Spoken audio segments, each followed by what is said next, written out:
पैसे कमाना एक कला है, लेकिन पैसे को समझना एक मानसिक खेल है। क्योंकि पैसा सिर्फ नंबर्स का खेल नहीं है।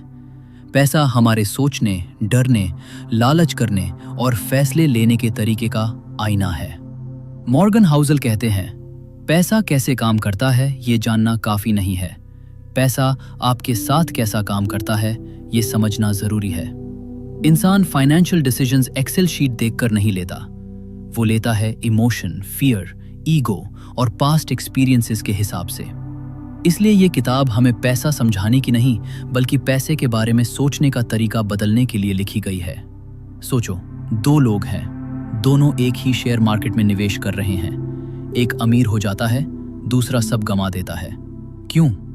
क्योंकि फर्क नंबर्स में नहीं था, फर्क था माइंडसेट में। सबसे बड़ा सबक मॉर्गन हाउसल हमें देते हैं, बीइंग रिच और बीइंग वेल्थी अलग चीजें हैं। रिच मतलब आपके पास आज बहुत पैसा है, वेल्थी मतलब आपके पास वो पैसा है जो आपने खर्च नहीं किया, जो आपके पास कंट्रोल में है।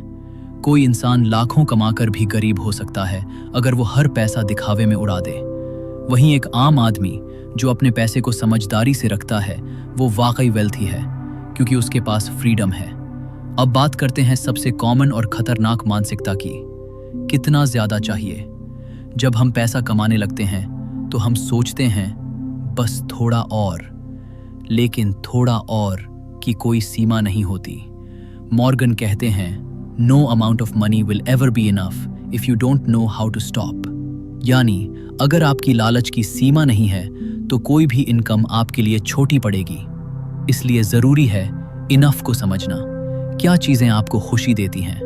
क्या आपके लिए पीस जरूरी है या लग्जरी? जब तक आप ये नहीं जानते, आप हमेशा भागते रहेंगे और कभी संतुष्ट नहीं होंगे। अब सवाल आता है, क्या पैसे के लिए रिस्क जरूरी है? हाँ, लेकिन हर रिस्क समझदारी से लेना चाहिए। मॉर्गन एक शानदार बात कहते हैं, आपको अपने पैसे के साथ लंबी रेस दौड़नी है। कॉम्पाउंड इंटरेस्ट सिर्फ इन्वेस्टिंग का फॉर्मूला नहीं है, ये पेशेंस और कंसिस्टेंसी का पुरस्कार है।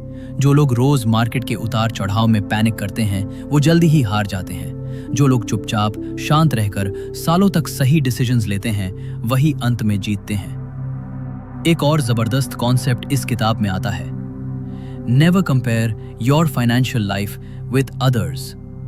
आजकल सोशल मीडिया पर लोग अपनी गाड़ियां, घर, वेकेशंस दिखाते हैं, लेकिन असली वेल्थ वो नहीं होती जो दिखती है।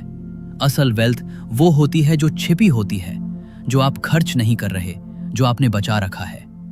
मॉर्गन कहते हैं, someone else's success story is not your financial plan। दूसरों को देखकर निवेश करना या डिसीजन लेना सबसे बड़ा मूर्खता भरा काम है। अब बात करते हैं सबसे अंडररेटेड क्वालिटी की, फाइनेंशियल इंडिपेंडेंस। मतलब सिर्फ इतना कि आप जो चाहते हो वो कर सको, क्योंकि आपको पैसों की चिंता नहीं है। आप उस जॉब में हो जो आपको पसंद है, ना कि सिर्फ ईएमआई भरने के लिए। आप अपने बच्चों के साथ समय बिता सकते हो, क्योंकि आपकी जिंदगी पैसों के पीछे भागने में नहीं जा रही। ये इंडिपेंडेंस तब आती है जब आप डिसिप्लिन, पेशेंस और सिंप्लिसिटी को अपनाते हो। इस किताब की सबसे सच्ची बात यह है, पैसा कमाना स्किल है, लेकिन पैसा संभालना माइंडसेट है। कोई भी आपको पैसे के लिए रूल्स नहीं सिखा सकता जब तक आप खुद ना सीखें। इमोशन को कंट्रोल करना, लालच को रोकना और समझदारी से फैसले लेना।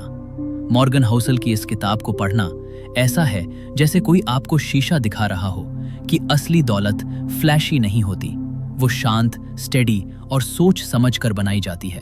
तो अगर आप अमीर नहीं, आजाद बनना चाहते हो, तो पैसे को समझो, ना कि बस गिनो। द साइकोलॉजी ऑफ मनी सिर्फ किताब नहीं, एक सोच है, एक नए तरीके का नजरिया है, पैसे को लेकर, जिंदगी को लेकर और खुद को लेकर। इस किताब की पूरी समरी सुनने के लिए आपका दिल से धन्यवाद। अगर ये बातें आपके दिल को छू गई हों तो कमेंट करके जरूर बताना कि आपको ये समरी कैसी लगी।